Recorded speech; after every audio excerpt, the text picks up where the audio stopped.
There's a little-known part of Hollywood that most people are not aware of, known as the Audience Test Preview. The recently released book, Audienceology, reveals this for the first time. Our podcast series, Don't Kill the Messenger, brings this book to life, taking a peek behind the curtain. And now, join author and entertainment research expert, Kevin Goetz. I wrote my book, Audienceology, to give people a peek behind the curtain of a part of Hollywood that many people don't know about, audience testing. My guest today, who has been producing film and television for nearly 4 decades, also pulls back the curtain in her new book, Creative Producing, about not only surviving in, but really thriving as a producer. Carol Baum has worked with so many Hollywood legends, including Dolly Parton, Barbra Streisand, Zendaya, Robert De Niro, and Jake Gyllenhaal. And her film credits include Flyaway Home, Father of the Bride 1 and 2 with Steve Martin, The Good Girl with Jennifer Aniston, Dead Ringers, A Stranger Among Us, and Shining Through.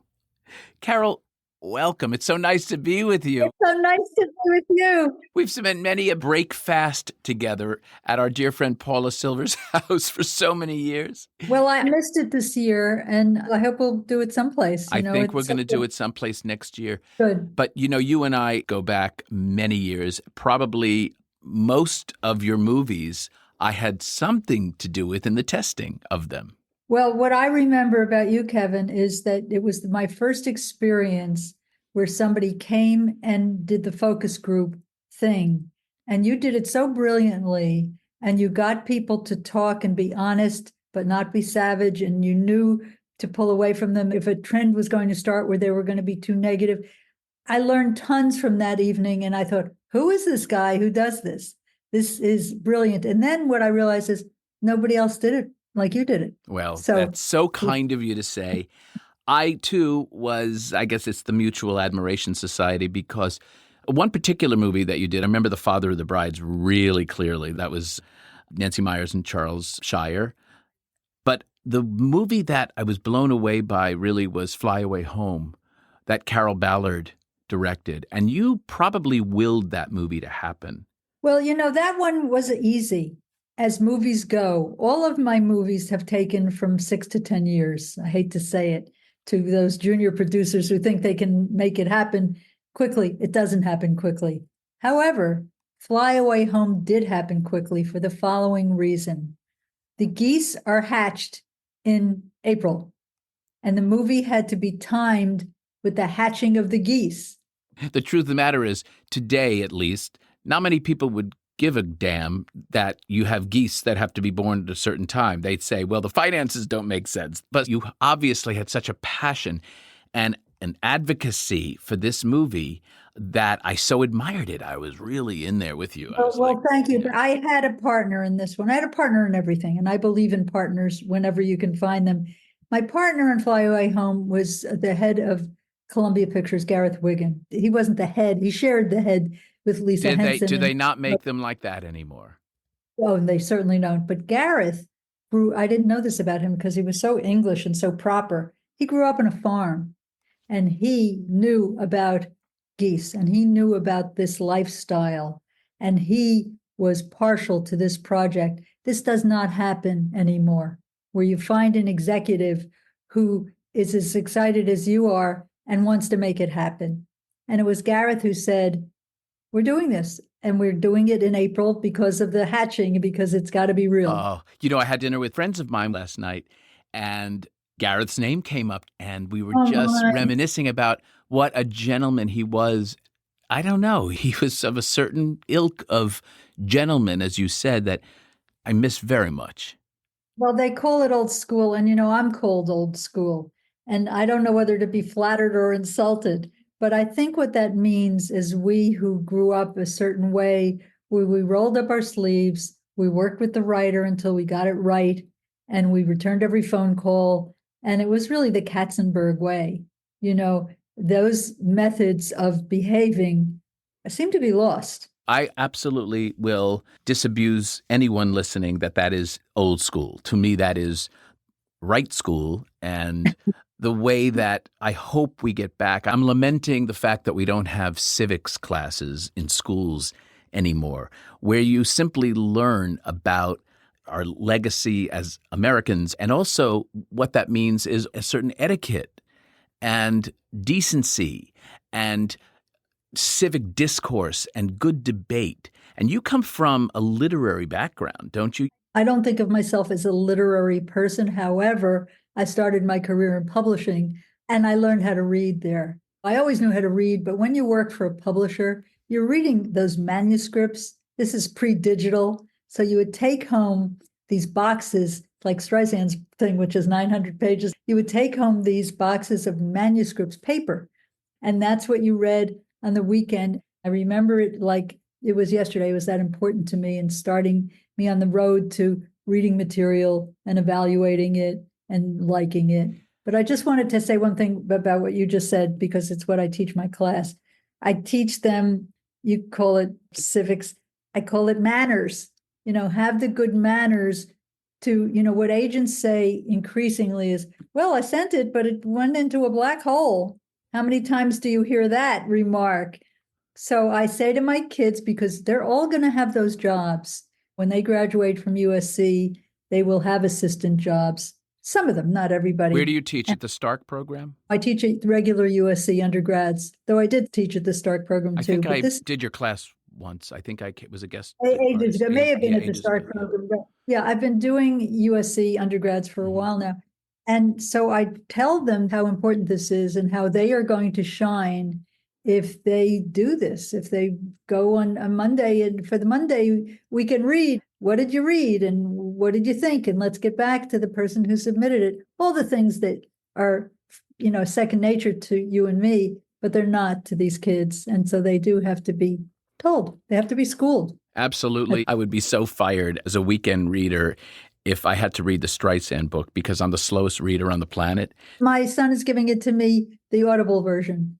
I can't crack a 900-page book. It's too hard. People are complaining. She should have published it in 2 volumes, which I think she wanted to do. If I know Barbara, she probably did want to do that. And, she does no wrong in my book, having worked with her. And I want to talk about that because you can really enlighten us on the genius of that woman. But may I ask you to tell our listeners, you and I share the fact that we're both Jersey folks. How does a girl from South Orange get to be Carol Baum? I wanted my book to talk about that more than it does. I think it's very important for people to know that us kids from New Jersey with no Hollywood connections, I don't know about you, I had 0, and nobody talked about movies even. So I grew up in a house where people did other things. My brother was a big jock, and I would babysit every Saturday night from the age of 13 on to make a few pennies. And I watched movies when I babysat. I put the kids to bed, and that was like a revelation to me. So I fell in love with the movies at 13 with no instruction, no nothing. You're probably too young to remember the $1 Million Movie, but there was a channel. I remember it. I remember that. It was like TCM today, but it was $1 Million Movie, Yes. And they played movies again and again and again. So if you liked it the first time, you were guaranteed another viewing. What movie stuck with you? The movie that had the most profound effect on me is not everybody's favorite movie, but it's mine. It's called The Fountainhead. Oh, The Fountainhead with Patricia Neal and Gary Cooper. And they were magic. It's an ill-fated love story. It's an incredible movie, and I watch it at least once a year. And every time I watch it, I love it again. I want to ask you, Fountainhead has a profound effect on you. You then say, I think I want to do this. I think I want to go into that business. No, because it's so removed. Nobody talked about a business, show business. Well, you went to NYU. You were a sociology major, right? If I recall. That's right. I thought I was going to be a psychologist. That was also of interest to me. I liked that field, but I didn't think movies at all. There was no film school. I predated Scorsese. It wasn't until I got my first job at Bantam Books when I was a clerk. All I did was file. And then I would peek around the corner and I would see all the glamorous people talking about stuff, Norman Mailer, and they were talking about writers I'd heard of. And I said, how do I get in there? And somebody said, well, maybe you want to take home one of those boxes Oh. and show everybody that you're smart. And so I took home my first manuscript box, and it was just sitting around. It was in somebody's pile being ignored. And it was the autobiography of Malcolm X. And I came back on that Monday and I said, oh my God, I've just read a fantastic book. It's going to be a bestseller. It's going to be a movie. It's going to be important. And they bought it on my recommendation. When you had that passion, that advocacy. That's what I'm talking about. And that's why when I saw Flyaway Home, I was taken by the fact that this is not a movie that would get an easy green light. But also what people don't know is that there was a 60 Minutes piece on these geese. This story was a real story. And we had a New York scout named Jane Pliner. I want to name her because she was brilliant and responsible for half the movies that I did, I think. And she brought it to my attention. She said, there's the 60 Minutes piece and you got to drop everything to watch it. She loved it. So that's what I tell the kids. You got up on the tabletops and you got to shout loud and make your voice heard and be a champion, not be obnoxious about it, but be a champion. And that's what Jane did. And she was the New York person when I was at Sandollar. And if that didn't have a 60 Minutes piece, I think it would have been a harder sell. It really helps. You need something. I often will tell young writers, particularly if they have like a graphic novel-y type thing, I'm like, make a graphic novel first. Have something that you can say it's based on. People used to do that, and you could probably get someone to call it a bestseller. Well, it's really important, more important now than ever before. It was always important. IP was always important, but now it's all important. I love that you impart that to your students. Do you love teaching? I love teaching and I love the movies. So my excitement about movies and what I saw this weekend and what I saw this week propels me. And when I say to the kids, what did you watch? Why don't you tell us something that you're excited about? And at a lot of blank faces look at me. And I say, the first order of business here is to watch something. I don't care if it's a series or whatever it is, but just come in to this class and tell us what you like and make sure you like something and force yourself to like it if you don't like it going in. I like stuff like a 10-year-old, and you do too. What are you excited about right now? Well, I'm working my way through the Oscar movies. Shout out to the Academy for creating that beautiful platform. Tonight, for example, there's the movie, and I'm not going to make it because we're doing this. And I don't feel that bad about it, except that I'm going to miss the director talking. That's wonderful to me. When we went to see Killers of the Flower Moon, Scorsese was there, Leonardo DiCaprio was there, the actress was there, and the cinematographer was there. That was one of the thrills of life, hearing them talk about this movie, whether I liked it or not, and I did like it. But hearing Scorsese, the film freak of all time, talk about how Leonardo informed his performance by watching Montgomery Clift in A Place in the Sun. I wanted to climb up on the stage and hug him because that's where I live, and you too. You know what those movies are. So I say to my students, hey, you can't go into a room with Marty Scorsese or any of these guys you admire and not be familiar with the movies that they love or grew up on. And then they say, oh, okay, and then maybe they'll watch something. I've kicked some of those young people out of class, and when they didn't know certain things that were so important to know, and I said, use this time. Seriously, go now, because you're going to learn a lot more by doing reports. I'm going to give you 5 names of people that you go to the library right now to research and come back at the next class knowing who these people are and what they do. It's extraordinary to not, and this applies in any field, in anything, to not know the history of where it comes from is a shanda. And that means a shame. I know, we know. Not for you. Not for you. South Orange. Who did you tell them to find out about? Do you remember? Probably I'm going to say John Ford and Willie Wyler and Frank Capra. And they didn't know these directors, George Stevens. I mean, these extraordinary folks. And some of the early great writers and directors were women. Scott Feinberg was doing an article for the Hollywood Reporter about the 100 best film books. And he asked me to look at the list. And of course, I put my book on the list. It didn't make it. But the book that was number one was the Hitchcock Truffaut book, which is one of my favorite books, because it's Truffaut interviewing Hitchcock, and you better know who both of them are. But every time there's a Hitchcock, who's my personal favorite, movie on, we go to that book. And Tom, who is also a film student. Tom Baum, your husband. My husband, yeah, he will read to me from that book. And it's a wonderful, wonderful book. It's not like school. I never say to the kids, you have to watch Potemkin. That's not where I live. The magic is the Fountainhead. The romance, the glamour. And everyone's magic is their own magic. I mean, that's the beauty of film. But you have to encourage them to see things and to experience and have a sense of curiosity. What I love about the young folks that I do teach who are really engaged, I could go around your class and by 20 minutes, I would say, tell you who is going to last in the business or not. It's very interesting. And it's only about their level of leaning in, shall we say, or their level of sort of curiosity in maybe the questions they ask. And I love that. Is film school for everyone, Carol?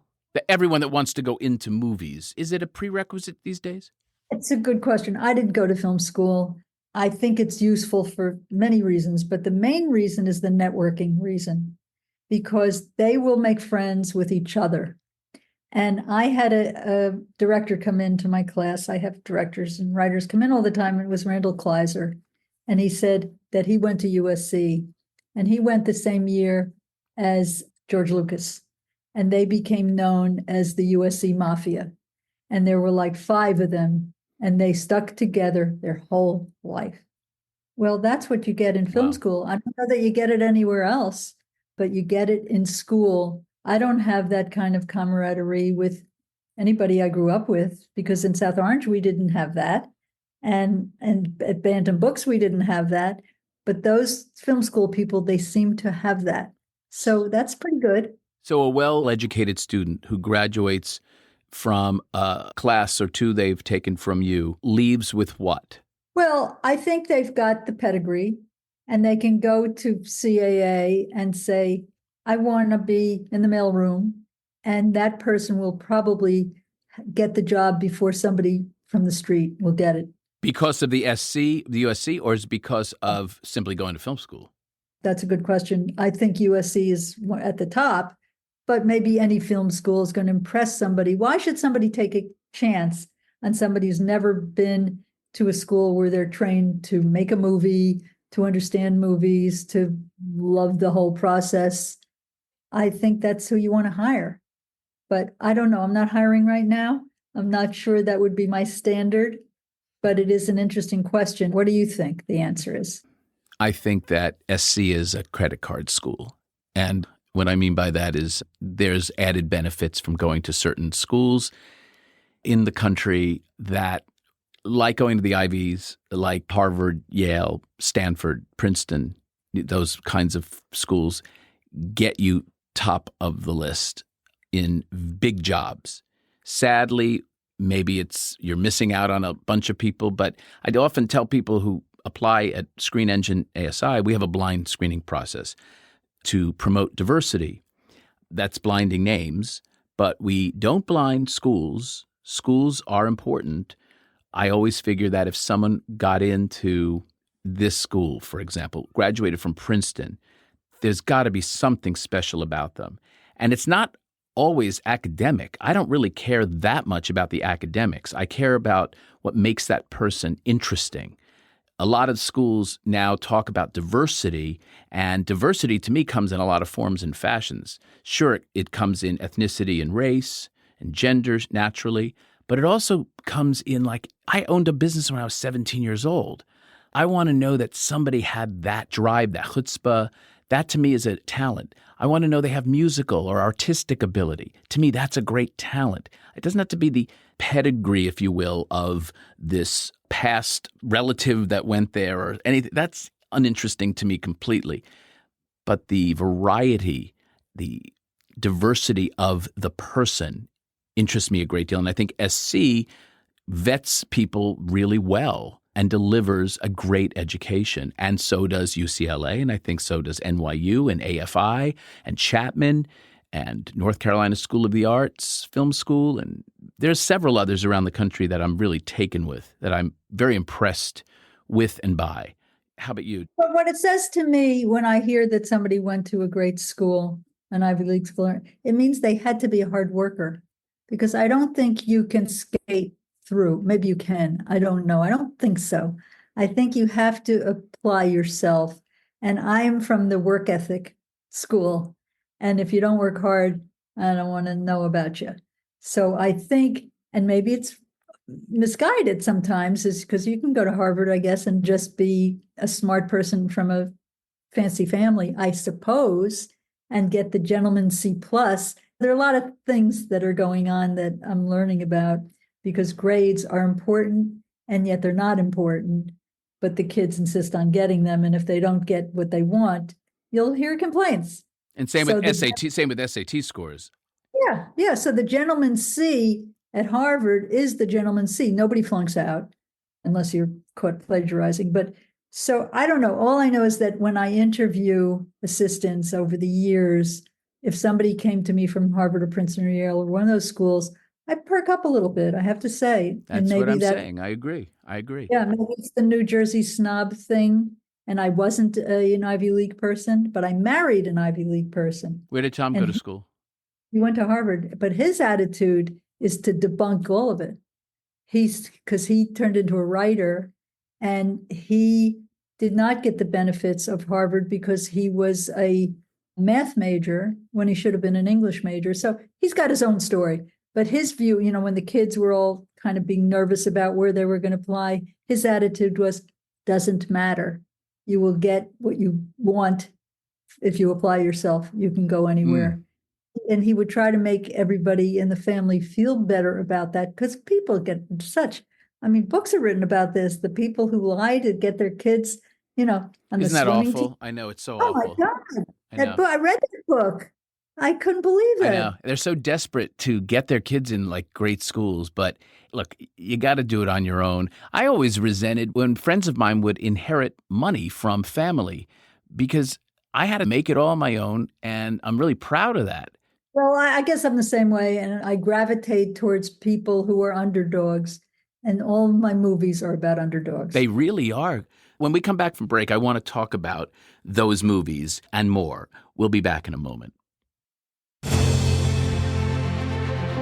Get a glimpse into a secret part of Hollywood that few are aware of and that filmmakers rarely talk about. In the new book, Audienceology by Kevin Goetz.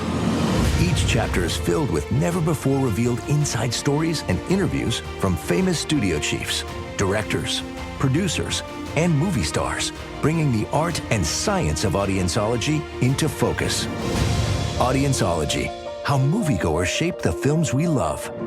From Tiller Press at Simon & Schuster. Available now. We're back with Carol Baum, author of the new book, Creative Producing.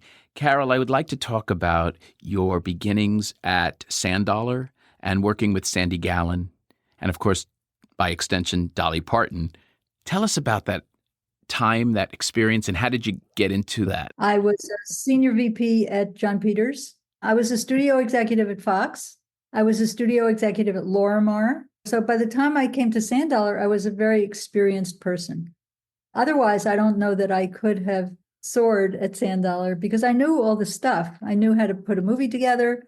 When you're a studio executive, and I try to recommend anybody get on the inside if you can. When I came out from New York, I was known as a person who could find books, and I had found The Shining. Oh. And my little company, the Producer Circle, bought The Shining on my recommendation. And so everybody knew that. And so I became the person who found The Shining. That was a pretty big feather in my cap. And so by the time I moved to California and John Peters wanted to hire somebody, he said, you found The Shining. I want that. Wow. And he hired me. And I thought, this is good. This will be a very high profile job. We think about that kind of thing. John was a lot of fun. The company was new. Barbara was his girlfriend. And I was very excited to be there. He had a deal with Orion, and the office was on the Warner's lot, and we were in business. What did you find for him? Well, I didn't stay around long enough to find anything.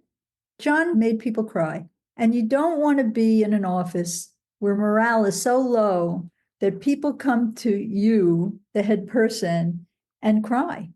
And it was not good. And I would have to go home at night and be cheerful with my kids and pretend it was okay, and it wasn't okay. Oh, man. It wasn't okay.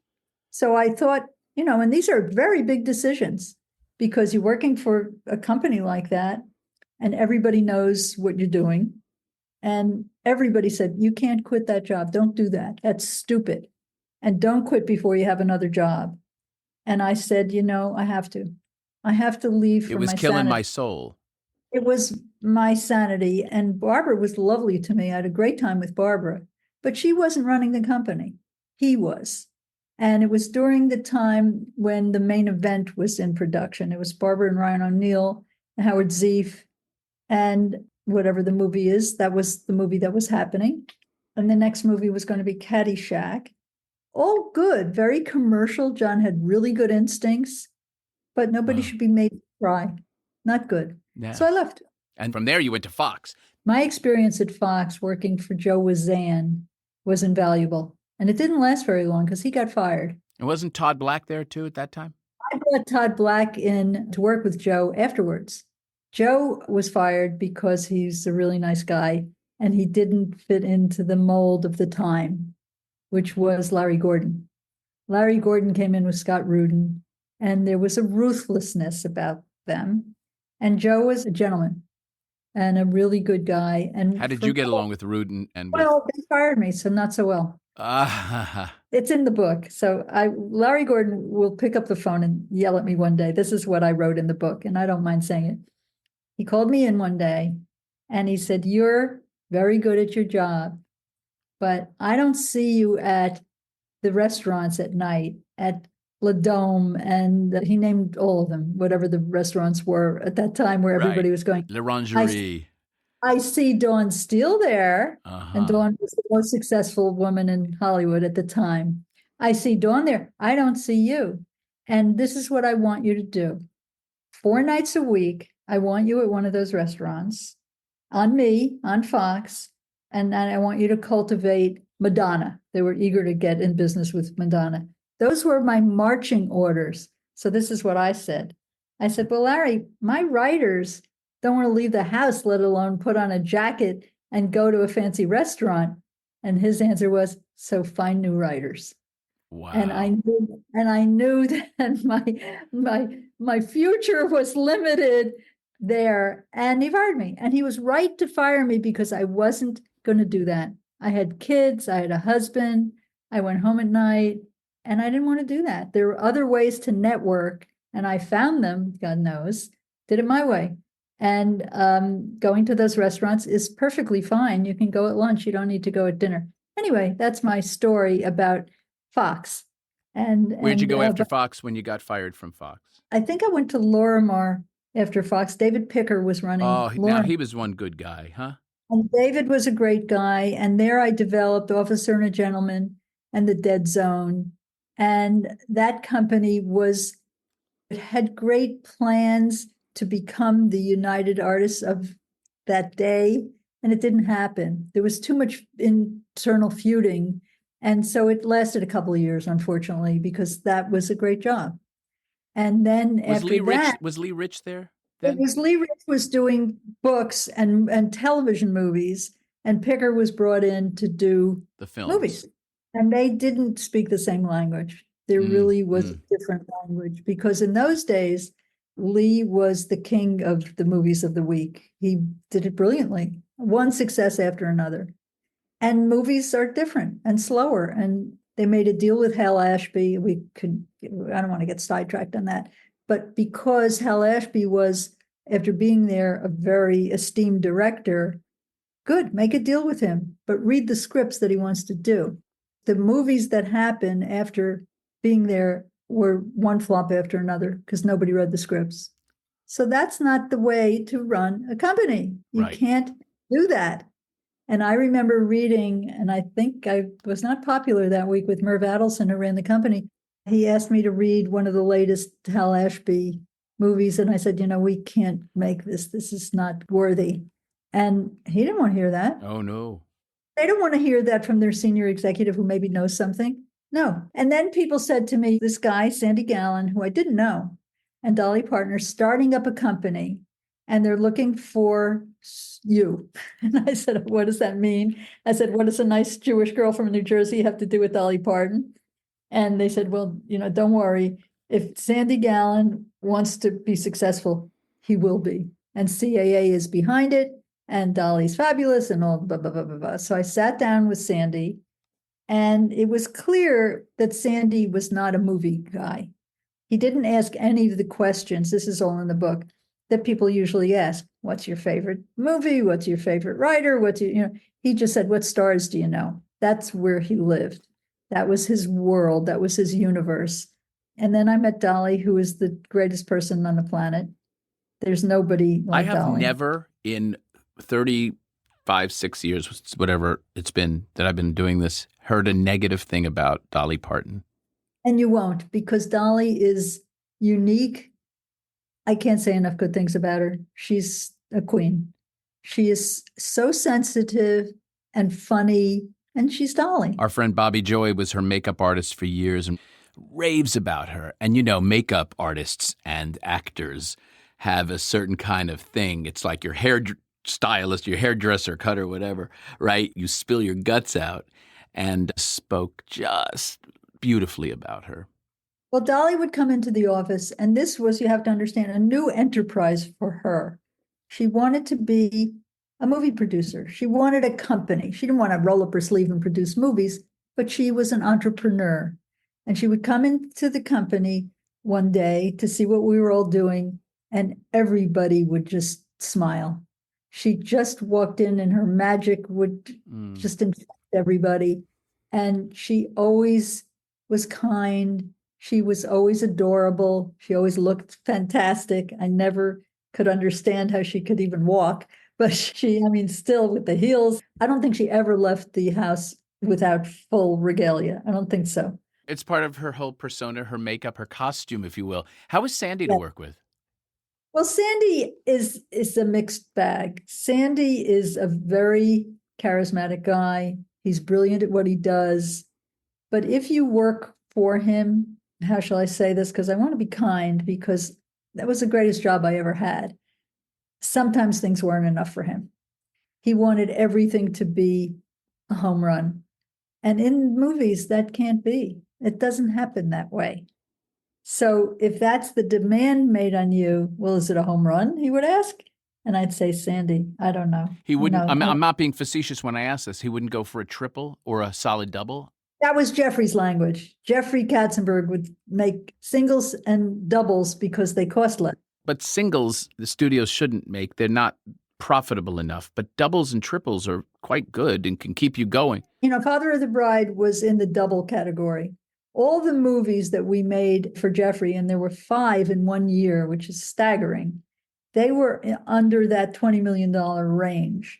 And to Jeffrey, those were not stellar actors or directors you've heard of necessarily.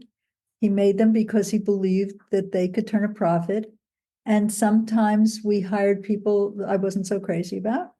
And Father of the Bride was the exception. That was the one that rose to the top and worked in every way that it could work. It was great. But Sandy was very happy about Father of the Bride. But when Howard, my partner, brought in Buffy, Howard Roseman, brought in Buffy the Vampire Slayer, nobody knew what that was. That was a very quirky script by Joss Whedon. Nobody ever heard of him.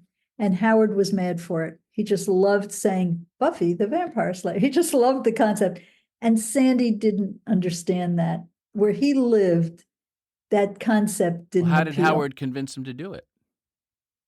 Well, because Sandy never stopped us from doing anything. That's why it was a great job. In a way, then I have to just, in defense of someone aspiring for home runs, it's kind of a good aspiration because he's pushing everyone. And it's kind of like the parent who, couldn't get an A+, which is really frustrating. At the same time, there's no question that you want to please that person even beyond. And you did make a lot of good movies in that time. So that's kind of interesting. I wonder if that has something to do with the alchemy is all I was trying to get at. I think it was a great job. We were serviced by CAA. Sandy's clients were represented by CAA. They had to help us. Dolly was a CAA client. Neil Diamond was a CAA client. Whoopi Goldberg. Sandy's gallery was represented by CAA. They wanted to help.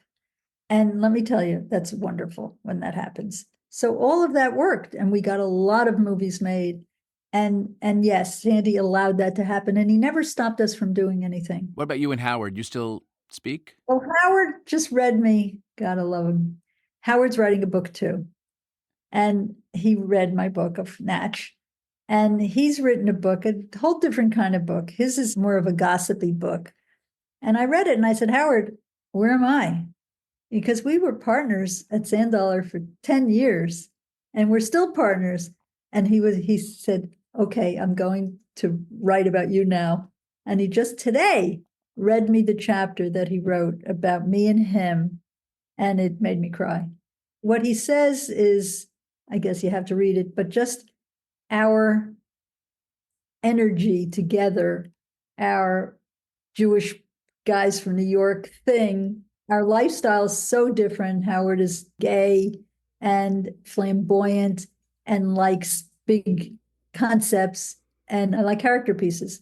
So our taste wasn't always the same, and yet we supported each other always, always, always. And Howard, in the chapter he wrote, I don't know if he'll keep it, but we would attend every Tuesday. There would be a management meeting, which was required. Now, we weren't managers, but Sandy wanted us to be there, and we got fed pizza on paper plates. And Sandy would have his people, his cook, make him a special lunch, which was served on china. So this became like a running gag, and sort of says a lot about how we worked there. But Howard and I would sit at these meetings, and we weren't that interested in management. The tour for Mac Davis. It was all about that. It wasn't about movies for these people. I would be very interested in that. It was about touring, because a lot of what recording artists. It was about touring. And, Neil Diamond was always performing the Forum and this and that, and Dolly too, all of them. And Howard and I would sit there like two little kids and write notes to each other and giggle. And eat your pizza. And eat our pizza on paper plates. Oh, how fabulous. What a great image that is. Carol, what would you say is the reason that you chose to call the book creative producing? Because isn't all producing creative to some degree? What people don't understand, and I'm asked this every day, by the way, what is a line producer? What is a creative producer? What's the difference? And they don't know. Even at the end of my class, which is 17 sessions, they still are asking the same question. They really don't understand, because they're making films and they're working as line producers making these films. They're not so much developers. And what I explain and why we call the book creative producing, it's all about the process of development. What do you have to do to make a script better?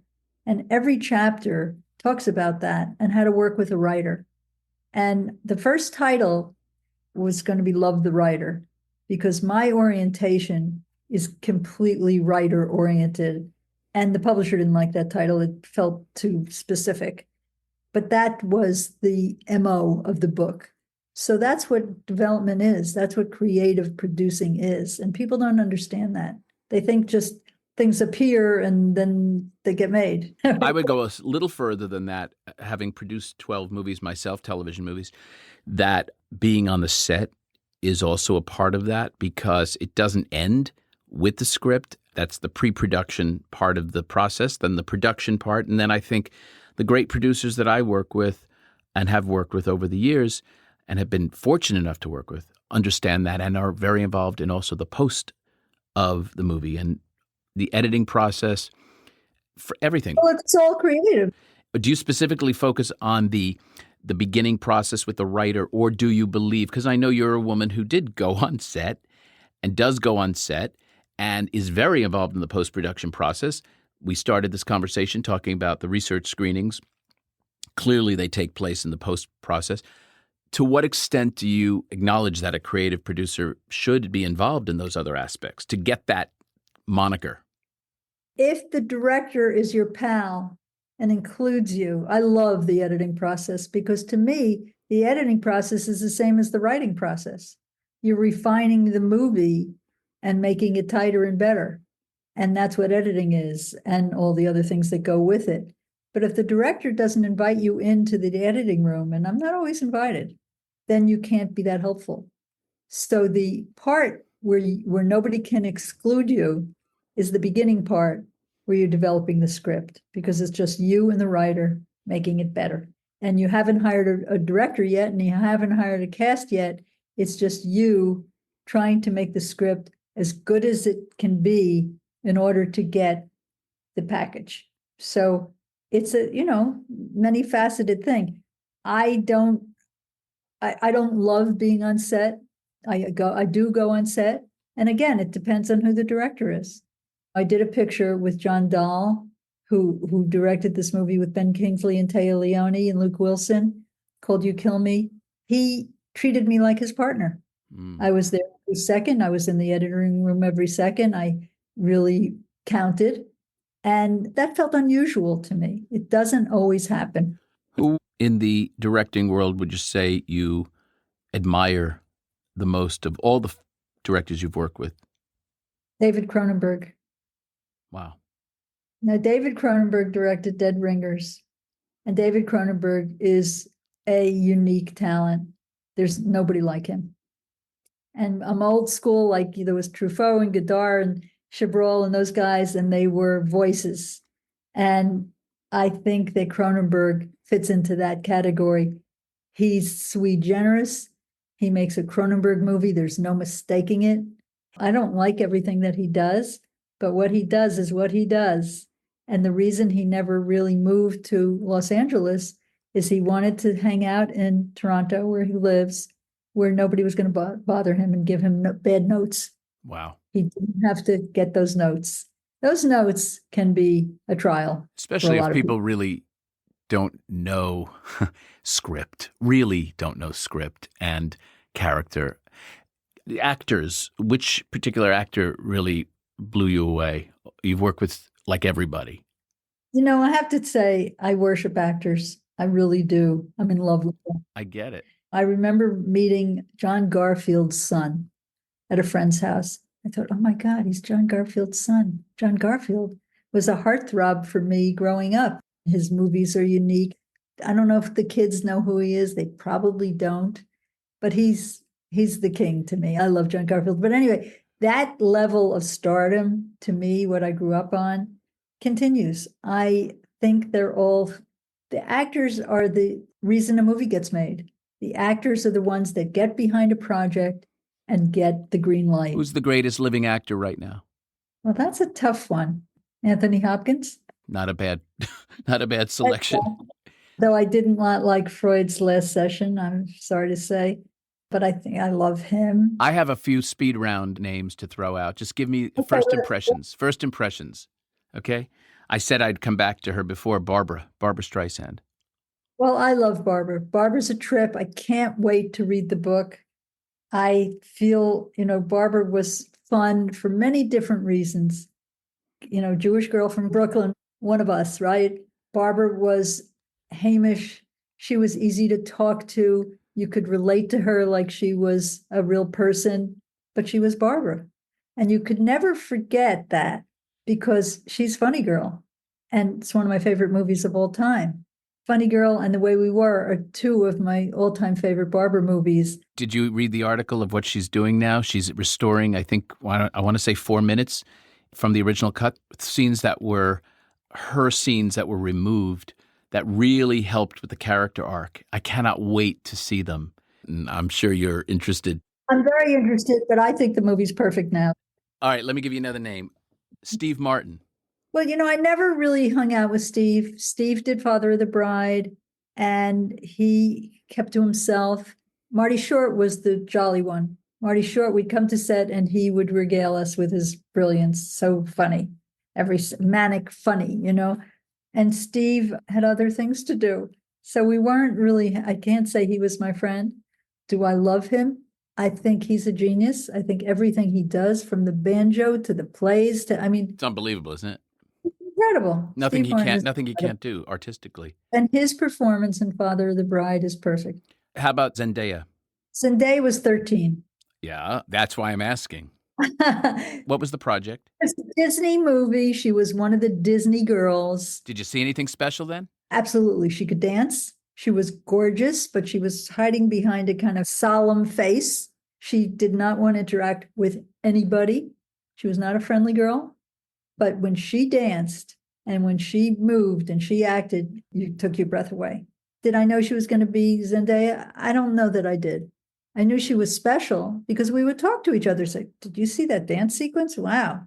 But she was a sullen teenager. So what do you know about a sullen teenager? Not a lot, really. Wow. I know the type because I have children. And it seemed to me that she was going through a phase. But she's wonderful in the movie. And look at her. Wow. Look at what's happened to her career. And I want to acknowledge before we break, and this has gone very long already because you and I can sit and talk. It's like literally we are on your porch in South Orange or wherever, or my deck in East Brunswick. Your candor is not only somewhat surprising to me, it's completely refreshing. And I want to acknowledge that. I want to encourage people to read your book, Creative Producing. We need to learn from people who have been there, done it over and over successfully. And so read the book, support people who are artists like Carol, who can teach us a ton of really interesting and important information. And we don't want to forget our legacy. Carol, thank you so much for being my guest today. And I wish you all the greatest success on the book and beyond. Well, thank you for saying what you just said, and I really appreciate that. And I just want to say I'm having the most fun going around talking to people about the work and the career. I can't get enough of it. To our listeners, I hope you enjoyed our interview. I encourage you to learn more about Carol's work at carolfriedlandbaum.com. For more filmmaking and audience testing stories, I invite you to check out my book, Audienceology, at Amazon or through my website at kevingetz360.com. You can also follow me on my social media at kevingetz360. Next time on Don't Kill the Messenger, I'll welcome veteran agent, producer, and former studio head Bill Block. Until then, I'm Kevin Goetz, and to you, our listeners, I appreciate you being part of the movie-making process. Your opinions matter.